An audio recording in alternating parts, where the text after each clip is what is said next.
Good evening, I'm Meryl Friend and welcome to News Geelong on this cold winter Friday the 30th of July. The launch of a new Geelong Community Support Register will help enhance security, confidence and well-being within the community. The register is a database of personal information voluntarily provided by those in need of community support living in the region.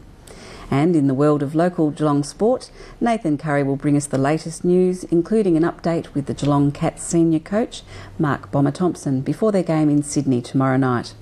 And from the weather world around Geelong, our reporter and editor extraordinaire, Eliza Houghton, is filling in for Lani this evening with the latest predicted winter weekend weather and what to expect early into next week. But firstly, most of us enjoy a recreational game of 10-pin bowling every now and then, but it's not just a game to Braden Gavin. A Year 11 student from St Ignatius College in Drysdale, Braden recently travelled to Malaysia to represent Australia in the Asian School Team's 10-pin bowling championships. Australia came out a respectable 5th out of 10 competing countries, with Japan taking first place. Nathan Curry caught up with Braden. Alright, so Australia didn't win, but what did you guys come? Australia overall come 5th out of 10 countries. Yeah. And what country won? Japan. Was it a close event, or were Japan in front all week? Not too sure really, because it went on a points system from where every single person finished, and there was a certain amount of people that could get points for the country and some others that couldn't. How'd you go individually? Individually, I went pretty good. 51st in singles, 16th in doubles, and 8th in teams, and 37th in all events, so that's pretty good. Was it different to any other events you've competed in? Like, what was the pressure like? Was it bigger than usual? Yeah, it was much bigger. I had country supporters going crazy everywhere, and you had to try and block it all out and just keep focused and keep in the game. Each day there was 2 squads, except for teams. And so you're broken up into the best 2 bowlers from each, like A team and B team went in each squad, and you just divided points up that way. So what have you learnt, like any new tips about bowling? Do you reckon this will help your bowling, having seen like the best in the world go at it? Yes, it gets you more confidence up after being in a big tournament, and getting you to really want to do well in the future. So what is your plans for the future? Hopefully to represent Australia again and to represent Victoria again next year. Thank you, Nathan.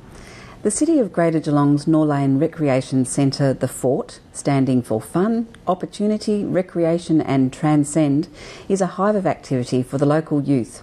Workshops, band, gigs and other services are offered. Takia Beard spoke with Jason Watts about the latest events. I'm here at The Fort speaking to Jaden Watts about youth activities at the centre. How long has the centre been operating? It's been operating for about 3 months. And how did you get involved here? Councillor Fisher, she let the news around, and I found out through that. So what sort of programs does the centre offer? Well, on Mondays we have a drop-in night where people can come in and play like Nintendo Wiis or play outside or something.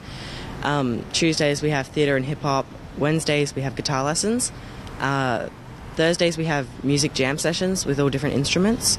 And Fridays we do another drop-in night. So how many kids do you have visiting the centre? Generally maybe 15 to 20. I just think that they enjoy it after school. They have like a relaxation period to wind down. What can people do if they want to get involved or offer some support for the centre? Well, they can check out our Facebook page, The Fort Geelong, or they can just come in and ask for information. Takia Beard at The Fort in Corio for News Geelong. Thank you, Takia. The City of Greater Geelong is trialling energy-efficient street lighting at Clifton Springs as a way to reduce the city's CO2 emissions.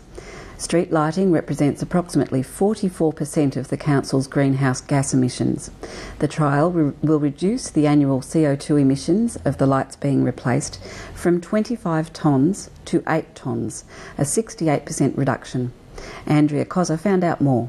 News Geelong spoke to Council Officer Brendan Lloyd about the recent trial of energy-efficient lighting in Clifton Springs. Brendan, if you could tell us a little bit about the energy-efficient street lights that have been recently trialled in Clifton Springs. They've only recently been approved for use in Victoria on Victoria's electricity grid.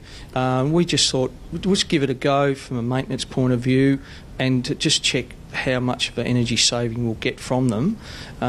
We picked Clifton Springs because we had a certain area that would suit that number. So obviously they use a lot less power, and are there any other ways that they differ from the ordinary streetlights? It's sort of in a way an older technology that's been updated, so there's a chance that they are more efficient, mainly because of their style. It's mostly due to their output, and I think they're half the wattage, so we expect we'll get savings because of that as well. So Brendan, is it a state government initiative, and how's it been rolled out in council? MAV are actually pushing it as well, but a lot of councils are getting on board to save costs, save electricity, and of course greenhouse emissions as well. So we're sort of attacking it from a lot of different ways. There's certainly a lot of activity, a lot of councils, a lot of groups, advocacy group lobbied on behalf of Municipal Association of Victoria, and there's another group, a street lighting group of councils. So there's a lot of interested parties trying to, I suppose, reduce costs and reduce greenhouse emissions. Andrea Kozza for News Geelong. Thank you, Andrea. The 2010 UCI World Championships is one of the biggest events to come to Geelong, and local businesses can share in the economic benefits. Major contracts have been awarded to Etheridge Cleaning and Corio Waste Management for cleaning services. Security will be provided by Event Security Management. Smellies will provide flowers for all corporate functions, and Truffle Duck has been named the official VIP hospitality caterer, with Scotchman's Hill being selected as the official wine supplier. There are plenty more opportunities for local businesses to capitalise on the event.